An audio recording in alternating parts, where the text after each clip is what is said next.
Good morning. You're tuned into the Suncity News Center here on 104.9 FM.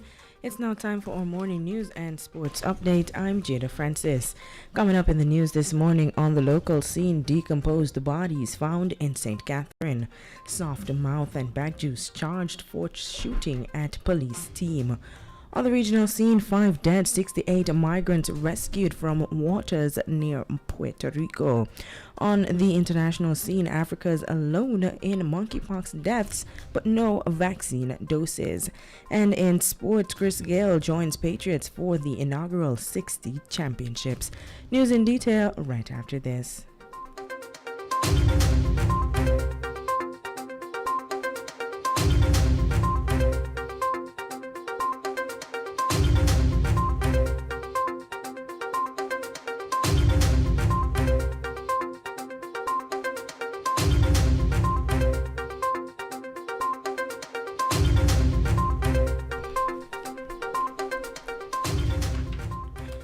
Now the news in detail. The decomposed bodies of 2 men were found on Thursday morning near the Spanish Town bypass in St. Catherine. One of the males was identified as 32-year-old Fraser's Content resident from Spanish Town, identified only as Jeremiah. Relatives at the location said the man went missing on Saturday. He was allegedly summoned from his home and has not been seen since. Jeremiah was just freed from jail after serving 4 years on gun-related crimes, according to a relative. Meanwhile, the second man was identified as Maestro from Kitson Town, St. Catherine. It is believed that the double homicide was the result of an internal quarrel among members of the One Order gang in Spanish Town. 2 men who allegedly fired at a police team that was on an operation along the Seaforth Main Road in St. Thomas on Saturday, July 16, have been arrested and charged. They were identified as 38-year-old Delana Rankin, otherwise called Softmouth, a laborer of Moody Lane, Seaforth in St. Thomas, and 20-year-old Donaldo Spencer, otherwise called Bagjuice of Navarre Lane, Seaforth in the parish. They were both charged with shooting with intent and illegal possession of firearm.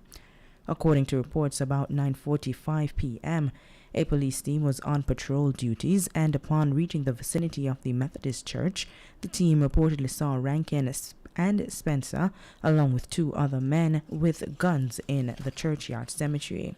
The men allegedly opened gunfire at the police team before escaping in the area. On Monday, an operation was carried out in Seaforth in the parish, during which Rankin and Spencer were apprehended. Both men were charged on Wednesday, July 27, after being interviewed in the presence of their attorney. You're listening to Morning News on Suncity 104.9 FM. The time is now 6 minutes after 7, and we continue with regional news. There has been a string of deadly voyages across the northern Caribbean, where mostly Haitian migrants are fleeing their country amid a deepening political and economic crisis and a spike in gang-related killings and kidnappings. In the most recent incident, 41 men, 25 women, and 2 children survived, but a small number were not so lucky. Maya Chung has more.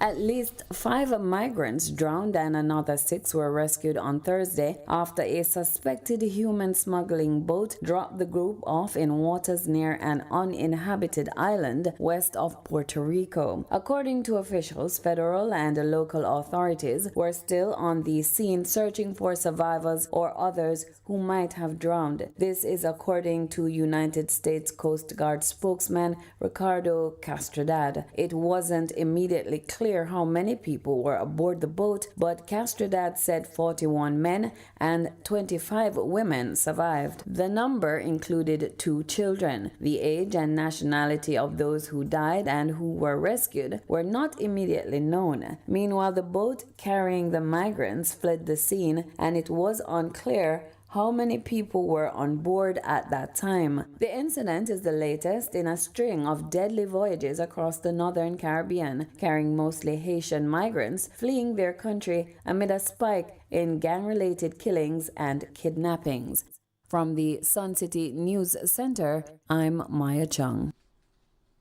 On the international scene, Africa still does not have a single dose of the monkeypox vaccine, even though it's the only continent to have documented deaths from the disease that's newly declared a global emergency, its public health agency announced on Thursday.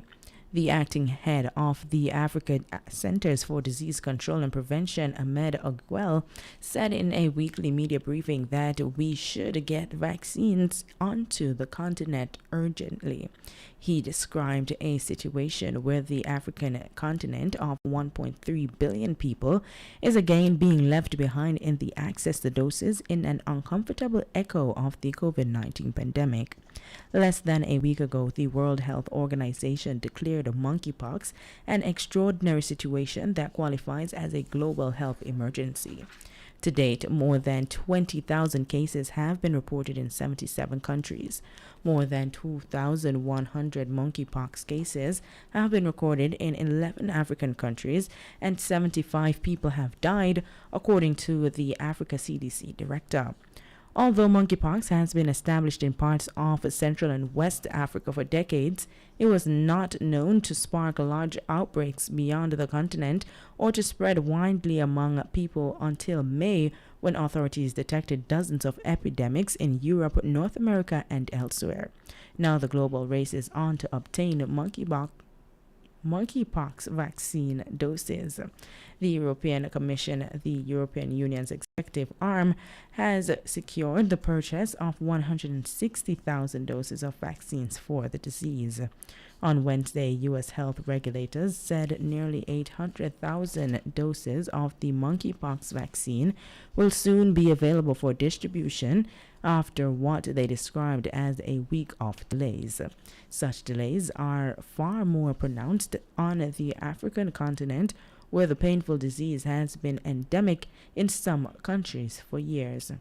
Ogwell said the Africa CDC has engaged with international partners in attempts to obtain vaccines, and while he said good news is expected in the coming days, they cannot be able to give a timeline.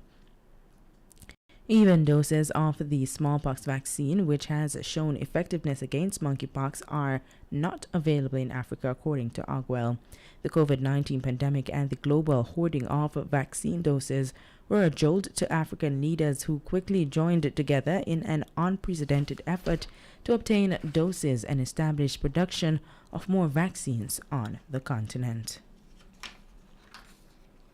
In sports news this morning, Chris Gayle has joined the St. Kitts and Nevis Patriots for the inaugural 60, which gets underway on August 24 at Warner Park, St. Kitts. Gayle, brand ambassador and host for the 60, will be joined by some of the biggest names in cricket from across the Caribbean and around the world as this innovative new format gets underway for the first time. Gayle will be joined at the Patriots by exciting openers Evan Lewis, Andre Fletcher, and the impressive South African youngster Dewalt Brevis.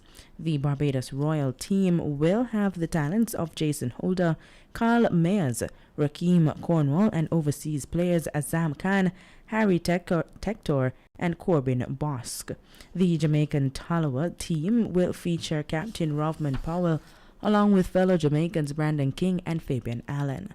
Their overseas contingent will feature Mohamed Amir, Sandeep Lamishane, and Chris Green. Colin Ingram, Paul Sterling, and Heinrich Claesen will boost the batting of the Ghana Amazon Warriors, with all-rounders Dean Smith and Romario Shepherd also in the squad. A powerful Trinidad Knight Rider lineup will feature Kieran Pollard, Andre Russell, Nicholas Puran, Sunil Narain, and Ravi Rampal. They will also have Tim Seifert and Sikaj Parsana in their squad. The St. Lucia Kings will feature Roston Chase and Kesrick Williams, along with impressive young players Akeem August and Matthew Ford. New Zealander Scott Guglichin will also be in the Kings. The tournament will see 6 men's and 3 women's teams competing for their own version of the Universe Boss Trophy, named in honor of Chris Gale, and will feature a number of innovations to bring fans closer to the action. In foreign exchange trading news today, the day's foreign exchange trading ended with $1 retailing for $154.20. The Canadian dollar closed the trading day at $122.59, while the pound sterling retails at $185.54. And now for your weather forecast. There is a trough across Jamaica. The trough is expected to remain across the island for the next few days. On Sunday, a tropical wave is expected to move across the island. Expect isolated showers across eastern parishes this morning with partly cloudy conditions elsewhere. Kingston is expected to be mostly sunny this morning with a maximum temperature of 25 degrees Celsius. Spanish Town is also expected to be mostly sunny this morning with a maximum temperature of 25 degrees Celsius. And right here in the Sunshine City of Portmore, you can expect a mostly sunny morning with a maximum temperature of 26 degrees Celsius. Now to end this newscast, we take a look at the main stories once more. On the local scene, decomposed bodies found in St. Catherine. Soft mouth and back juice charged for shooting at police team. On the regional scene, 5 dead, 68 migrants rescued from waters near Puerto Rico. On the international scene, Africa is alone in monkeypox deaths, but no vaccine. And in sports, Chris Gale joined Patriots in the inaugural 60. And that's it for news and sports from the Suncity News Center at this time. Do join us again at midday for more news on this station. Do remember to follow us on all our socials on Instagram and Twitter. Join us at Suncity104.9 FM and on Facebook at Suncity 104.9 FM. I'm Jetta Francis from the Suncity News Center. Do stay tuned for more right here on the Suncity Morning Show.